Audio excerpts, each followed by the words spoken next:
I'm in my solar building, which is a building I built about 4 years ago. It's a 10 by 12 building. Is designed just for wind and solar. And this line coming in here from outside is hooked to 6 335 watt, I would say 72 cell solar panels. They put out about 36 volts each, and they are in 3S configuration, which means there's 2 3S 2P 3 I was like 3S 2P coming in at this point. I'm going to put 2 more solar panels on this particular breaker. It says it's 100 amp. I don't believe that. I believe it's more like 50 amp. So, and the wires go up to that charge controller right there. And that charge controller goes to these 8 2.5 kilowatts per module Tesla panels. These are a 24 volt nominal, and they can go up to 29 point, what is it, 4.2 cells. These are 7S. These packs are 7S. As you can see, I have kind of an interesting bus bar there, and so my negative charge controller is that left one right here, and this is the number 2 welding cable. That goes to my GV FX3524 inverter right there. And I found out that a number 4 cable for the positive side was not enough, so I put 2 of them. And the reason I put 2 of them is because that breaker, as I mentioned before, is rated at 100, but it's really only 50, and it tripped the breaker. So 2 of them goes into the positive. And I need to tell you something about the wiring. I finally got a negotiation with Nodak Electric, which is our local cooperative, that they will take all the solar that I produce. And so, learning the hard way on wiring this thing, which I'm not going to show you, but I'm going to tell you. It shows it right there on, I'm on a ladder, so it's really crickety here. It shows you right here, you have AC hot in and AC hot out. Mine is hooked to the in, which means you have to do that. This thing will only power if you have grid power.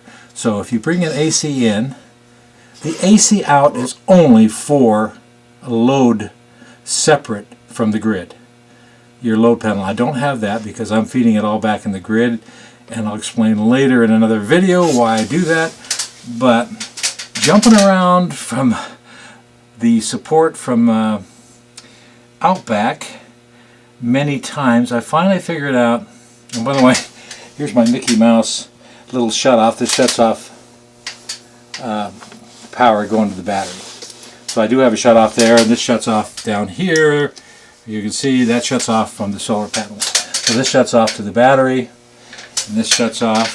There's another thing, as I say, that kind of, yeah, it gets dark in here, but that little one that says 100 amp is only about 50 amp. That shuts off from the batteries to the inverter itself. So to come down to the magical thing, and that would be the Mate 3, and I'll show you that in a second. The Mate 3 is the heart of the system. You have to have a hub, so the inverter charge controller plugged into the hub, and so is the Mate 3, and they all communicate with each other. So let's go to this. Go to lock 141, settings, inverter, and go down here to the very important thing, which is grid tie cell.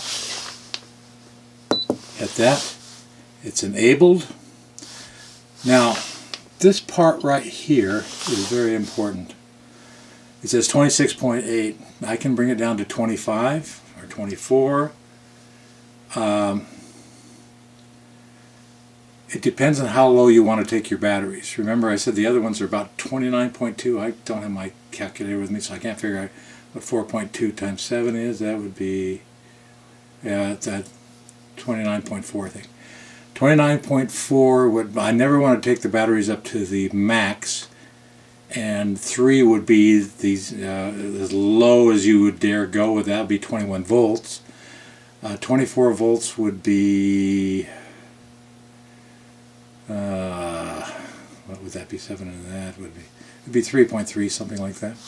Anyway, this voltage right here tells you how low your batteries will get, and I can safely go down. Like if I were to put it on, let's just change it right now.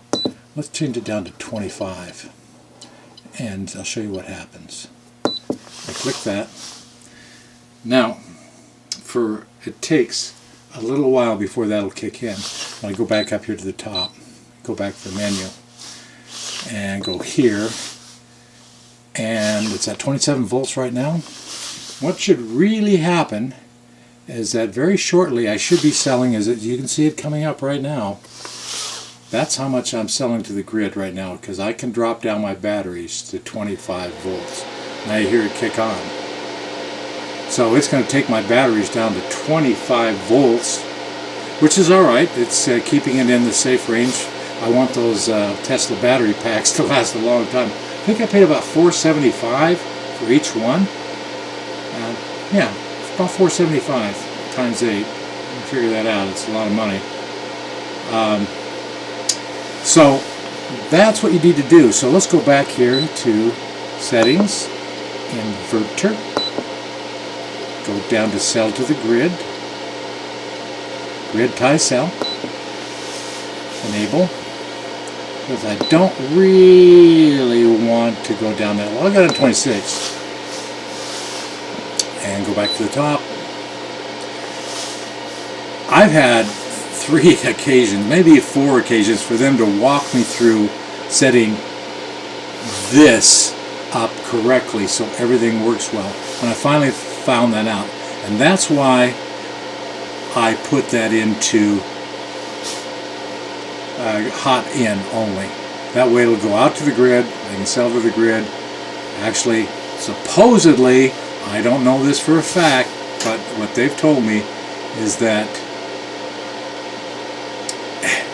you get the first dibs on it, because it's the energy. How it supposedly works is that if you have a demand, it goes to that demand first, the closest to where the grid is created, which is created right here in this room. Now I have a lot of inverters. I'm not going to show you those, but this is for my Tesla battery modules. And so we go back up here. I'm selling 3.4 kilowatts right now. Now this is only 120 volts, because these put out 120 volts, not 240. Like my Radiant puts out 240, and my Grid Tie Sunny Boys put out 240. But this puts out 120. And I have another one up there that I'm going to hook up and make it so I'll have 240 going out. But anyway, I just wanted to show you this little trick on a Mate 3, which has taken me a long time to learn. Got a thick head, so I don't learn as fast as other people. But anyway, it's kind of nice to know. So you can see it's down to 26.2, and I set it to 26, and at 26 it'll shut off. And it won't hurt the battery, so I don't want to cycle. I want to cycle it in the safe zone of the lithium-ion batteries. I want these batteries to last for 15 years. Now, these were taken out of a Mercedes Class B, I think, vehicle that Tesla made for them. And they are Tesla batteries, and I guess originally the plug-in hybrids that the Mercedes put out were all made by, the battery packs were made by Tesla. So I'm happy to have it, and I'll be happy when I install I've ordered 12 panels, and I'm going to be installing 12 more 315 watt panels specifically for my Chevy Bolt battery pack, 355 volt battery pack that I'm going to put in this building somehow and tie it all together. as soon as I find a charge controller that will charge 355 volts. Thank you.